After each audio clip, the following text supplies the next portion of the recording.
Hey, welcome wargamers to the advent above the Isonzo, and we have our roster for the Kingdom of Italy and the Austria-Hungarian Empire. And we have our planes. As I said, we will be using 10 pilots for each. That's because each side will be using 10 airplanes.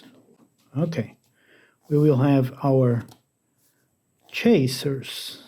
Then we have the scout airplanes. They can also drop bombs, but their main objective is to photo recon the targets before and after in the event of bombing and stuff. Because obviously we will have dawn patrols, you know, the classic night in the sky. We have, not in any special order, we have our pilots. For the Kingdom of Italy, we have Mark Crash Bryan, Solo Board Gaming, Riccardo De Fortuna, Pete Buzzard Bergs, Charles Torre, Grumbling Grognard, Chris Israel, Molotov Kokatiel, Nicola and Jews, and for the Austria-Hungary, Private Public Crossing Obstacles, Paul Beckes Carrieron, Mr. Wargaming, Jim de Gascon, Pushing Cardboard, Andres Garcia, Eric Boyle, Norsehound. Some of you have been drafted brutally into this war.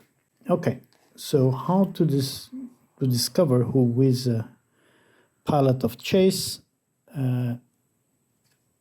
pilot that is more suited to big airplanes, and the ones that know how to operate the recon photography stuff.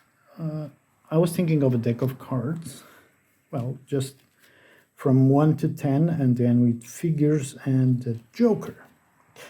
Now the Joker, I was thinking of making it a pilot that actually can fly all 3 types of airplanes, and the King, the one that can operate the airplanes of chase and also operate the photo recon.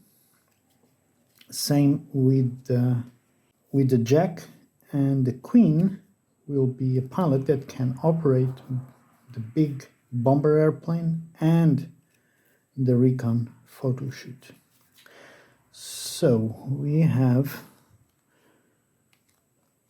an entire deck, and we will have to find Mark Crash Bryan will be pilot number 3, which is chase. We are going to put a C next to his name so we know, right? So for example, now for Solo Board Wargaming, his number 10 is a bomber. And so on and so forth. I'll do all of them.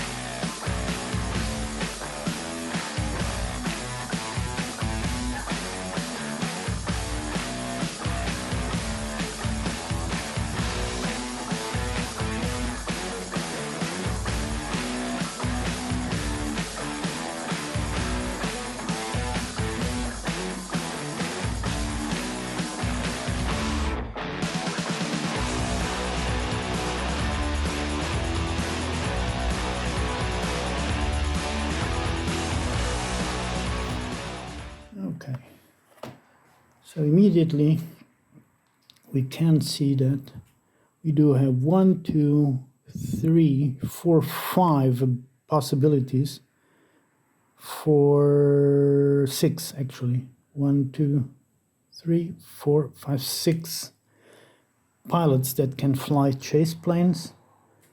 We have 3 for bombers. A lot that can fly for recon. For the Austrian-Hungarian, maybe it's the same. 1, 2, 3, 4, 5, 6. It's pretty much the same. And 1, 2, 3. 1, 2, 3, 4 for the recon. Okay, it was Mr. Wargaming that pulled out the Joker and can fly all types. So pretty much that. So what's the idea of how we're going to play the game?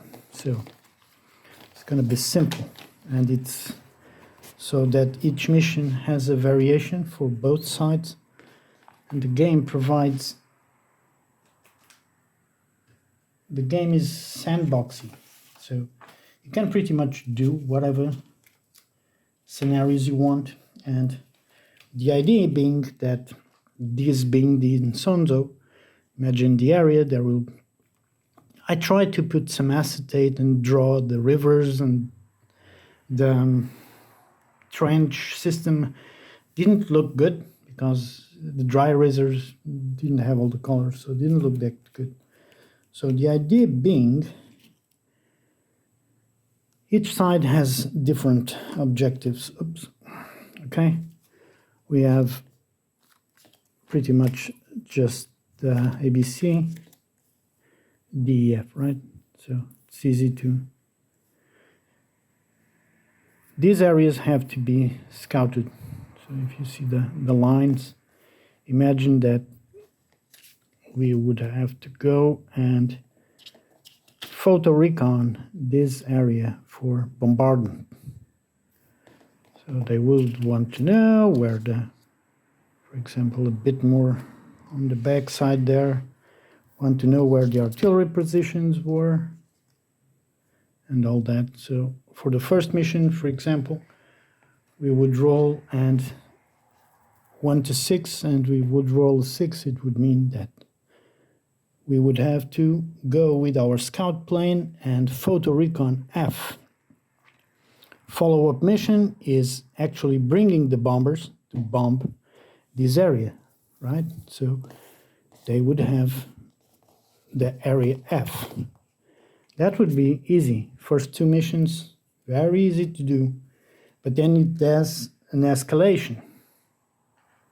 So suddenly it becomes, instead of 1, just it will become 2, probably a photo recon and a bombing at the same time. So it becomes a bit interesting with more airplanes. The airfields on this game are pretty much just an entry point. So as they start entering. These are the altitude stands. So you go from 1 to 6. And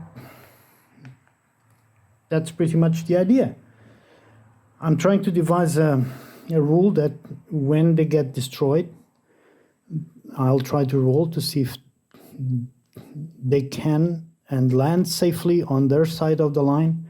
This is right the middle. If they land beyond this point, they might be able to be saved, or they might be able to be injured. But I'll come up with some tables or random card draws to see what happens, so that it's not instant death. But the objective is to do at least both sides do the 6 areas, and whichever side does it first will pretty much win. So thank you for, well, giving your name for this. It will be fun, and at least I will be able to show the game, and yeah, it's a good idea for building up to Christmas. So cheers, and see you soon.